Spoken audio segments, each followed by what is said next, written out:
tano ni vifo, kwamba watu wanapoteza maisha. Kwa hiyo hii hali inachafua taswira nzima za jitihada za serikali za kuimarisha utalii wa wilaya ya Nyanza, lakini tunapoteza maisha ya wanadamu si swala la kutumia mchezo. Kuna ishu ya mila, wazee wa mila mkiwasahau pia inachangia pia.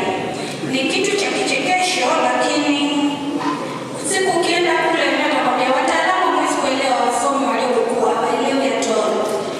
Nyasa ukiwa na mamba na radi ndio maarufu. Siku mbili zilizopita tayari nimepokea fedha kwa ajili ya kuanza ujenzi wa visipa viwili, na hapa tunapoongea sasa hivi kwa upande wa Nyasa tumeshaandika barua kwa mkurugenzi ili kuomba kupatiwa maeneo ambayo wanapendekeza visipa hivi vijengwe.